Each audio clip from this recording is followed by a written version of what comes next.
तर पुन्हा एक नवीन व्हिडिओमध्ये सर्वांचे खूप खूप स्वागत। मी प्रमोद गहला आणि तुम्ही बघत आहात प्रमोद गहला ब्लॉग्स हा यूट्यूब चॅनल। तर मित्रांनो, विक्रमगडमध्ये एक भव्य दिवस कार्यक्रम आहे पोलीस आयुक्त यांचा, तर तोच आम्ही एक्सप्लोअर करायला आलेला आहे। माझ्यासोबत आहे शांताराम दादा वाघ। तर या ठिकाणी काय काय फॅसिलिटी आहे, काय काय आपल्याला बघायला भेटेल ते ह्या व्हिडिओमध्ये तुम्हाला मी दाखवणार आहे। तर नक्कीच व्हिडिओ बघत राहा आणि खूप म्हणजे खूप चांगल्या प्रकारे नियोजन केलेलं आहे या ठिकाणी। तर जनसंवाद अभियान हा कार्यक्रम आहे। तर चला आपण जाऊया। तर दादा, तुम्हाला कसं वाटतं या कार्यक्रमामध्ये येऊन? खूप भारी कार्यक्रम आहे। पहिल्यांदा हा पालघर जिल्ह्यामध्ये ठिकाण शोधलेलं आहे विक्रमगडवर। आता हा एकदम ग्रामीण भाग आहे आणि ह्या ग्रामीण भागामध्ये हा कार्यक्रम झालाच पाहिजे आणि तो आज होत आहे। तर नक्कीच आता आपण पुढे जाऊ स्टेजकडे आणि काय काय नियोजन केलेलं आहे ते आपण या व्हिडिओमध्ये बघणार आहे। तर नक्कीच व्हिडिओ शेवटपर्यंत बघत राहा। तर चला, तर तुम्ही बघू शकता या ठिकाणी आपला स्टेज आहे। खूप म्हणजे खूप मोठा असा स्टेज आहे आणि या साईडला बसण्याची सुविधा आहे, म्हणजे खूप भारी आहे। खूप म्हणजे खूप मोठा असा कार्यक्रम हा होणार आहे।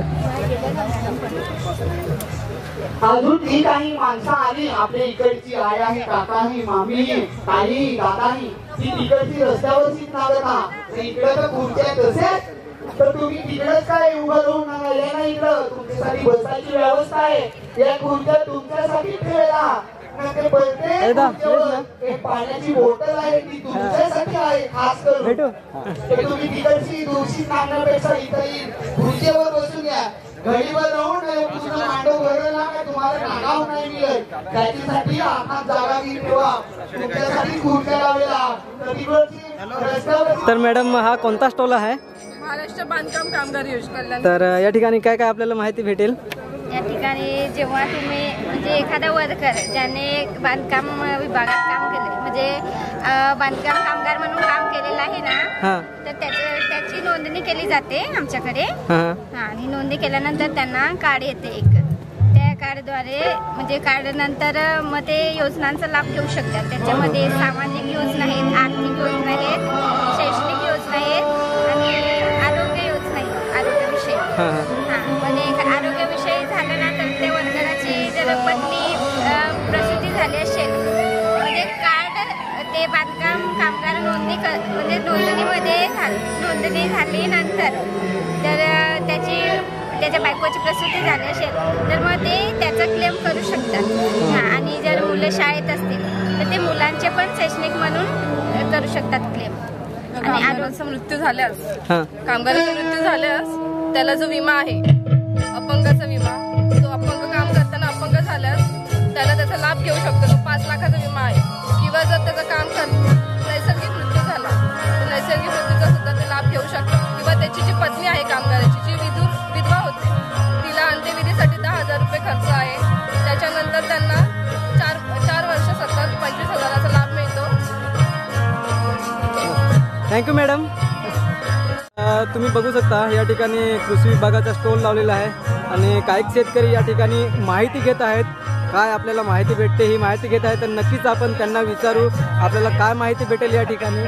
तुम्ही या ठिकाणी बघू शकता या ठिकाणी कृषी विभागाचा स्टॉल लावलेला आहे। तर सर, थोडीशी आम्हाला माहिती द्या, काय काय आपल्याला बघायला भेटेल या ठिकाणी, काय काय शिकायला भेटेल? सगळ्या कृषी विभागाच्या जेवढ्या योजना आहेत तेवढे सगळे तुम्ही येऊन तिथे चौकशी, तुम्हाला एक वैयक्तिक अशी माहिती देऊ शकत नाही प्रत्येकापर्यंत। हो ना, आता अशा ठिकाणी तुम्ही आले तर तुम्हाला सगळी माहिती भेटेल। सगळी माहिती भेटेल। तर नक्कीच खूप म्हणजे खूप भारी असा स्टॉल लावलेला आहे या ठिकाणी। आपल्याला ना शेतीविषयी जेवढी माहिती पाहिजे ना ती या ठिकाणी आपल्याला बघायला भेटेल। जे बियाणाचे कीटकनाशक संपूर्ण या ठिकाणी आपल्याला माहिती बघायला भेटेल आणि हळूहळू शेतकरी सुद्धा या ठिकाणी येऊन आणि माहिती घेत आहेत। तुम्ही बघू शकता हा तक्ता आहे। तर थँक्यू सर। तर तुम्ही बघू शकता या ठिकाणी सार्वजनिक आरोग्य सेवा या ठिकाणी स्टॉल लावलेला आहे। तर आपण नक्कीच माहिती घेऊ। तर सर, या ठिकाणी आरोग्य सेवा स्टॉल लावलेला आहे, तर आपल्याला काय माहिती भेटेल या ठिकाणी?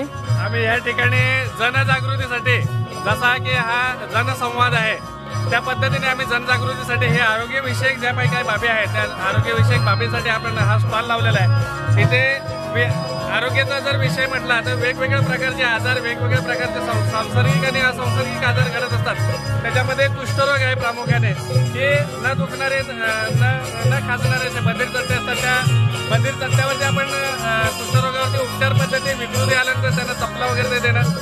कुटुंब नियोजनाची साधनं म्हणजे कुटुंब कल्याण जो कार्यक्रम आहे त्याच्यामध्ये वेगवेगळ्या प्रकारची कुटुंब नियोजनाची साधनं आहेत. त्या कुटुंब नियोजनाच्या साधनामध्ये प्रामुख्याने निरोध वाटप, मला डे मला एन चॉईस गोळ्या वाटप, त्याच्यानंतर छाया गोळ्यांचं वाटप, अंतरा इंजेक्शन आहे ते इंजेक्शनचं हे इमर्जन्सी पिल्स. एखाद्या वेळेला आपण समजा स्त्री आणि पुरुषाने वैवाहिक स्त्री पुरुषाने जर शारीरिक संबंध ठेवले कुठल्याही प्रकारचं साधन न वापरता, त्यांना वाटलं की बाबा आपण साधन न वापरलेलं आपण मी बाई घरातून राहू शकतो, तर इमर्जन्सी पिल्स आहे 72 तासाच्या आतमध्ये ही गोळी आपण घेऊन आपण ते टाळू शकतो गर्भधारणा. त्याच्यानंतर ही कॉपर डे हे 10 वर्षापर्यंत आपल्याला बसवता येते. त्याच्यानंतर कुटुंब कल्याणमध्ये स्त्री शस्त्रक्रिया, पुरुष शस्त्रक्रिया ह्या पद्धती आहेत. मलेरियाच्या बाबतीमध्ये ह्या डासळ्या आहेत. ह्या डासळ्यावरती नियंत्रण मिळवण्यासाठी पूर्वी आपल्याकडे फवारणी व्हायची, हिवतापाची मलेरियाची फवारणी व्हायची. आता फवारणी पूर्णपणे बंद आहे. तर ह्या डासळ्यांना मारण्यासाठी किंवा डासळ्या पैदास होऊ नये म्हणून आपण काय करतो, हे टेमीपॉस्ट आहे. ज्या ज्या ठिकाणी ह्या डासळ्या तयार होतील त्या ठिकाणी आपण टेमीपॉस्ट टाकायचं असतं. हे ऑइल आहे, खराब ऑइल. आपण जे गाडीचं ऑइल बदलतो ते गाडीचं ऑइल आपल्याकडे बाथरूम आहेत, संडास आहेत, त्या संडासमध्ये टाकला, गटारामध्ये टाकला तर त्यांना ऑक्सिजन मिळत नाही त्या अळ्यांना. त्याच्यामुळे हे ऑइल आपण हे करू शकतो. दुसरं काही पलीकडे जाऊन हे गप्पे मासे आहेत, ते गप्पे मासे ह्या अळ्या खातात.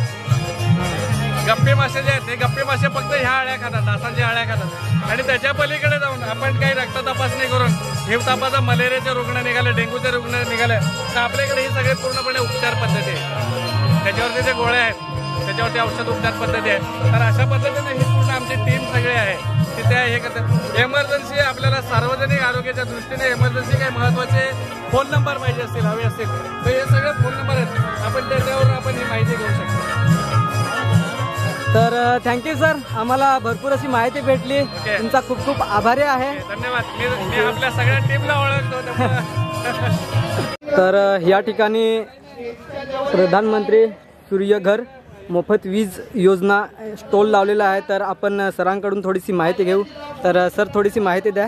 नमस्कार. आजच्या जनसंवाद कार्यक्रमामध्ये आम्ही महावितरण विक्रमगड यातर्फे हा स्टॉल लावलेला आहे. येथे आम्ही महावितरणच्या ज्या विविध योजना आहेत, सौर कृषी पंपच्या योजना असतील किंवा सूर्यघर वीज मोफत वीज योजना असेल किंवा लकी डिजिटल ग्राहक योजना असेल किंवा जसं मागे बॅनर लावलं आहे महावितरण आभा योजना असेल, या संदर्भात आम्ही लोकांना माहिती देतो आहे. तर त्यातलं जसं बघायला गेलं तर रूफटॉप सोलरसाठी म्हणजे घरावरती जर सोलर बसवायचा असेल आणि तुम्ही स्वतः वीज निर्मिती करू शकता आणि महावितरणला विकू शकता, अशा प्रकारची सूर्यघर मोफत वीज योजना आहे. ज्यामध्ये तुम्ही ज्या कॅपॅसिटीचं सोलर बसवाल त्या हिशोबाने तुम्हाला सबसिडी वगैरे मिळते. तसंच सौर कृषी पंपासाठी देखील योजना आहे, ज्यामध्ये SC ST असाल तर तिथे सरकार तुम्हाला 95% अनुदान देतं आणि तसंच OBC किंवा ओपन असेल तर 90% अनुदान दिलं जातं आणि पूर्णच्या पूर्ण मोटरसहित तुम्हाला पूर्ण सोलरचा सेटअप वगैरे शेती कनेक्शनसाठी मिळतं. तसेच जे ग्राहकांनी जे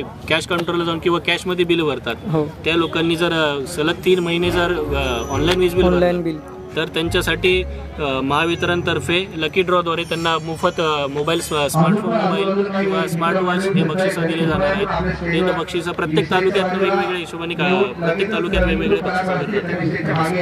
अशा सगळ्या योजना आहेत. थँक्यू सर, खूप भारी वाटलं तुमच्याकडून सगळी माहिती जाणून. तर तुमचा खूप खूप आभारी आहे. थँक्यू.